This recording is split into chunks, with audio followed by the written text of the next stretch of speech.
আসসালামু আলাইকুম, সম্মানিত পাঠকবৃন্দ। আর রাহিকুল মাকতুম গ্রন্থে বর্ণিত রাসূল সাল্লাল্লাহু আলাইহি সাল্লামের জন্ম নামক যে পরিচ্ছদটি রচিত, আমরা এখন সেখান থেকে পাঠ শুরু করব।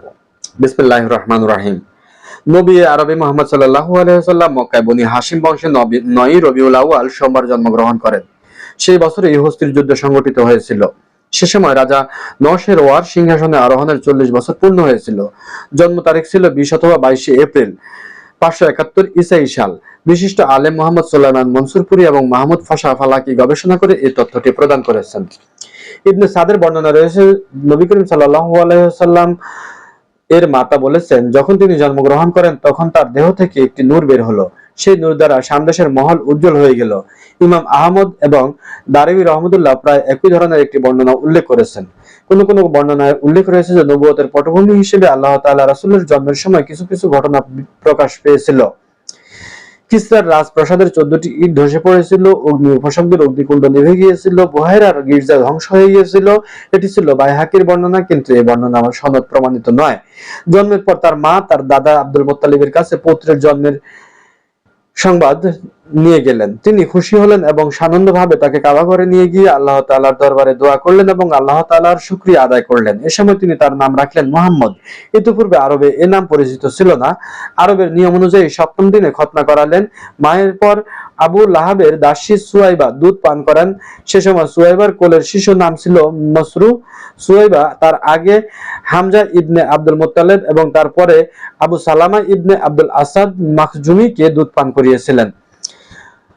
হযরত হালিমা সাইয়্যিদার ঘরে মুহাম্মদ সাল্লাল্লাহু আলাইহি ওয়াসাল্লাম।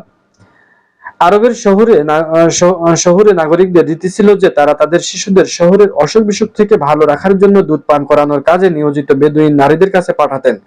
এতে শিশুদের দেহ মজবুত এবং শক্তিশালী হয়ে গড়ে উঠত। এছাড়া এর আরেক উদ্দেশ্য ছিল যেন সেই দুধ পানের সময় তার বিশুদ্ধ আরবি ভাষা শিখতে পারে।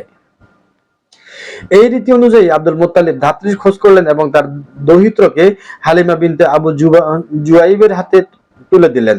এই নারী ছিলেন বনি সাদ ইবনে বকরের অন্তর্ভুক্ত। তার স্বামীর নাম ছিল হারিস ইবনে আব্দুল উজ্জা, ডাক নাম ছিল আবু কাবসা। তিনিও ছিলেন বনি সাদ গোত্রের মানুষ। দুগ্ধপান সম্পর্কের কারণে হারিসের সন্তানরা নবী করিম সাল্লাল্লাহু আলাইহি ওয়াসাল্লামের দুই ভাই ও বোন ছিল। তাদের নাম হলো আব্দুল্লাহ, আনিসা, হুজাফা ও জোজামা। হালিমার উপাধি ছিল শায়মা এবং এই নামেই তিনি বেশি বিখ্যাত ছিলেন।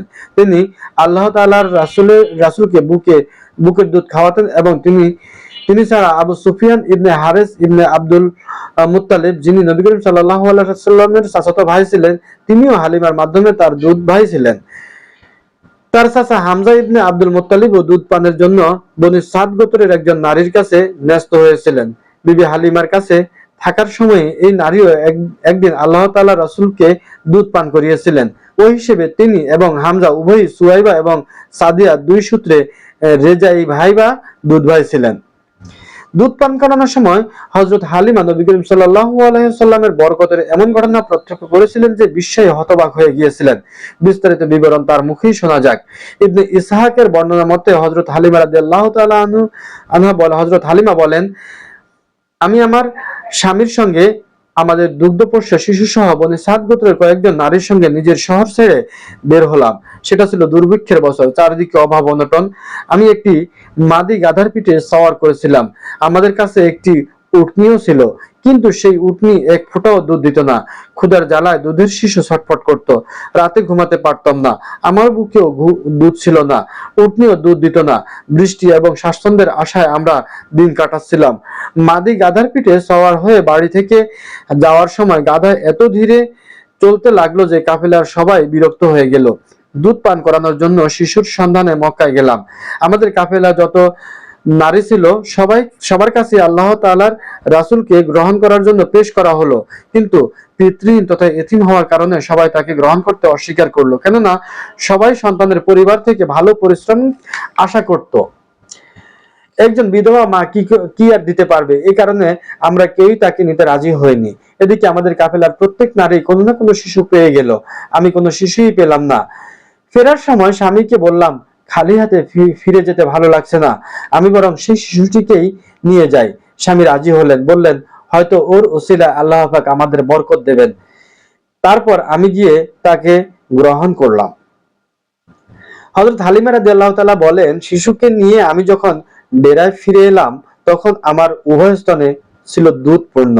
শিশুটি পেট ভরে দুধ পান করলো, তার সঙ্গে দুধ ভাইও পেট ভরে দুধ পান করলো। তারপর উভয়ে স্বস্তির সঙ্গে ঘুমিয়ে পড়লো। অথচ এর আগে আমার সন্তান ক্ষুধার জ্বালায় ঘুমাতে পারতো না। এদিকে আমার স্বামী উটনি দহন করতে গিয়ে লক্ষ্য করলো তার ওলান দুধে পরিপূর্ণ। তিনি এত দুধ দহন করলেন, আমরা পরিতৃপ্ত ভরের সঙ্গে পান করলাম। বড় আরাম করে আমরা রাত কাটালাম। সকালে আমার স্বামী বললেন, খোদার কসম হালিমা, তুমি একটি বরকতময় শিশু গ্রহণ করেছো। আমি বললাম, আমারও তাই মনে হয়। হালিমা বলেন, তারপর আমাদের কাফেলা রওনা হলো। আমি দুর্বল গাধার পিঠে সওয়ার করেছিলাম, শিশু ছিল আমার কোলে। গাধা এত দ্রুত পথ চলল যে সব গাধাকে ছেড়ে সে এগিয়ে গেল। সঙ্গিনী নারীরা অবাক হয়ে বলল, ও আবু জুয়াইবের কন্যা, এটা কি আশ্চর্য ব্যাপার! আমাদের দিকে একটু তাকাও। যে গাধায় সওয়ার হয়ে তুমি এসেছিলে, এটা কি সেই গাধা? আমি বললাম, হ্যাঁ সেটি। তারা বলল, এর মধ্যে নিশ্চয়ই বিশেষ কোনো ব্যাপার রয়েছে। তারপর আমরা বনে সাদ গোত্রে নিজেদের ঘরে চলে এলাম। আমাদের এলাকার চেয়ে বেশি অভাবগ্রস্ত দুর্ভিক্ষ কবলিত অন্য কোনো এলাকা ছিল কিনা আমি জানতাম না। আমাদের ফিরে আসার পর আমাদের বকরিগুলো চারণভূমিতে গেলে ভরা পেটে ভরা ওলান নিয়ে ফিরে আসতো। আমরা দুধ দহন করে পান করতাম, অথচ সে সময় অন্য কেউ দুধই পেত না। তাদের পশু সমূহের ওলান কোনো দুধই থাকতো না। আমাদের কওমের লোকেরা রাখালদের বলতো, হতভাগ্যের দল, তোমরা তোমাদের বকরি সেই এলাকায় চড়াও যেখানে আবু সুয়াইদের কন্যা বকরি চড়ায়, কিন্তু তবুও তাদের বকরি খালি পেটেই ফিরে আসতো। এক ফোঁটা দুধও তাদের বকরির ওলানে পাওয়া যেত না, অথচ আমার বকরিগুলো ভরা পেটে ভরা ওলান নিয়ে ফিরে আসতো। এমনই করে আমরা আল্লাহ পাকের রহমত ও বরকত প্রত্যক্ষ করতে লাগলাম। শিশুর বয়স 2 বছর হওয়ার পর আমরা তার দুধ ছাড়ালাম। অন্যান্য শিশুদের চেয়ে এই শিশু ছিল অধিক হৃষ্টপুষ্ট এবং মোটা সোটা। তারপর আমরা শিশুটিকে তার মায়ের কাছে নিয়ে গেলাম। আমরা তার কারণে বরকত প্রত্যক্ষ করেছিলাম, তাই চাচ্ছিলাম যে শিশু আমাদের কাছেই থাকুক। শিশুর মায়ের কাছে আমি এই ইচ্ছার কথা জানালাম। বারবার আবেদন নিবেদন জানালে বিবি আমেনা পুনরায় শিশুকে আমার কাছে ফিরিয়ে দিলেন।